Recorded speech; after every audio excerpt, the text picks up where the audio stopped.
Et j'aimerais dire quelque chose de fort parce que je n'arrive pas à comprendre certaines choses. Bon, nous, on vient de commencer. La mission mondiale Agadi vient de commencer. C'est maintenant nous recevons les soutiens passés par là, soutien spirituel, soutien matériel, soutien financier à travers le monde entier. Partout, les chrétiens se mobilisent. Et ces chrétiens-là font ces gens de soutien-là par amour.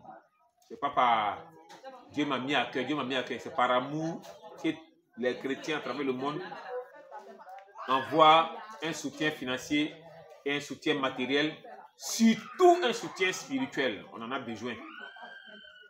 Mais il y a quelque chose que je n'arrive pas à comprendre chez les hommes de Dieu, chez les églises déjà bénies, les églises qui sont déjà là avec 40 ans, 50 ans, 100 ans.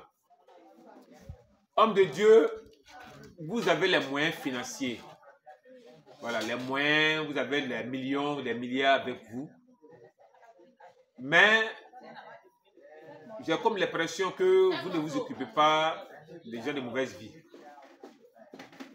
Ouais, j'ai comme l'impression que vous ne vous occupez pas des gens de mauvaise vie. Bon, c'est eux-mêmes, les personnes qui parlent de ça. Ce sont ces personnes qui parlent de ça. Les drogués disent qu'on ne vous voit pas. Qu'on ne voit pas les hommes de Dieu venir vers eux. Les woubis, bon, chez nous aussi, on dit les woubis, c'est les homosexuels, disent que quand les gens déjà les voient, on les rejette déjà. On les marginalise, on les rejette. C'est-à-dire, bon, ce sont des bons à rien. Les personnes elles-mêmes qui disent ça, des bons à rien, donc ça fait que eux, ils sont renfermés sur eux-mêmes. Les homosexuels sont renfermés sur eux-mêmes. Maintenant, les drogués, bon, ils n'ont rien.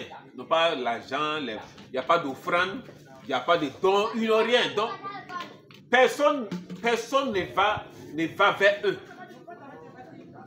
Bon, je n'arrive pas à comprendre ce phénomène. Jésus partait vers ces gens de personnes. Les apôtres aussi allaient tout partir vers ces gens de personnes, malgré leurs maigres moyens. Les apôtres n'étaient pas des millionnaires. Malgré leurs maigres moyens, eux partaient vers ces gens de personnes.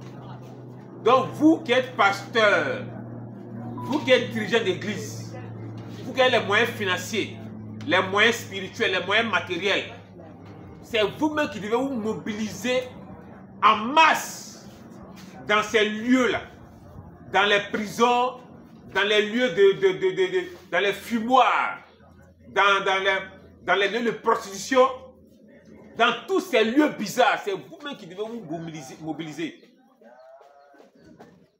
Vous devez beaucoup vous mobiliser. Mettre des groupes de prière en place pour intercéder pour ces personnes, pour leur conversion. Cotiser un fonds pour ces personnes, pour leurs médicaments, pour les vêtements, pour la nourriture, pour l'évangélisation, le matériel aussi à leur disposition.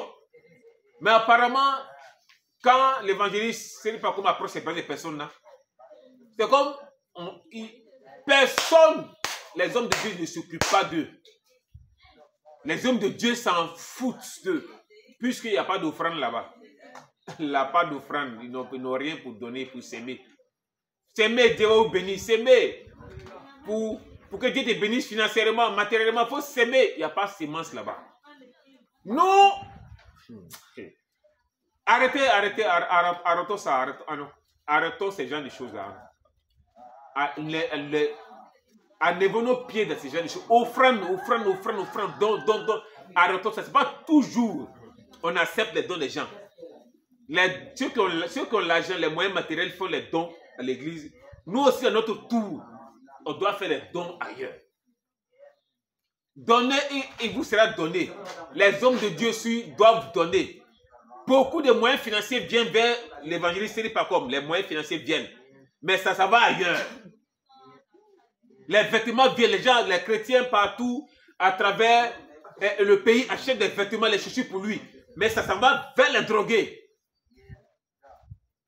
Pour la conversion de ces personnes-là, il est prêt même pour avoir un seul complet sur lui, pour qu'eux soient gagnés à Jésus. Il est prêt pour avoir faim, pour qu'eux soient rassasiés. Bon, vous qui avez les moyens financiers, c'est vous qui devez faire ce travail, et puis nous on vient en soutien. Ils sont abandonnés, ils sont en train de mourir dans les fumoirs. Ils sont en train de mourir dans les prisons. Ils sont en train de mourir de maladies, de tuberculose. Mais qu'est-ce que l'Église fait? Est-ce que Dieu nous a appelés pour être riches financièrement ou bien être riches spirituellement? La question est posée, il faut me répondre. Jésus, il était riche financièrement ou bien spirituellement? Jésus est venu sur la terre pour nous donner quoi? La vie. Et la vie en abondance. La vie en abondance, c'est matériel ou bien c'est spirituel? On doit aller sauver les drogués. On doit aller sauver les prostituées. On doit aller sauver les ivrognes. On doit aller sauver les prisonniers. On doit aller sauver ceux qui sont en danger. Vous ne devez pas vous asseoir. Dieu ne t'a pas appelé à être riche financièrement et faire éloge de ta richesse. Il y a tel milliard dans mon compte. Il y a 1000 milliards de dollars dans mon compte. 50 milliards dans mon compte. En tout cas, moi, parce qu'Oscar, ne comptez pas sur moi pour avoir des milliards. Tout ce que vous allez envoyer, ça sera transféré ailleurs. Ne comptez pas sur moi. Richesse spirituelle, je n'ai pas de richesse physique. Tout ce que vous envoyez pour l'œuvre de Dieu, ça va dans l'œuvre de Dieu. Un point, un trait. Des gens meurent et nous on assiste sur nos richesses. Des gens meurent chaque jour. Des gens se détruisent chaque jour. Et nous on fait le lot de nos richesses. On s'habille dans les vêtements de 1 million.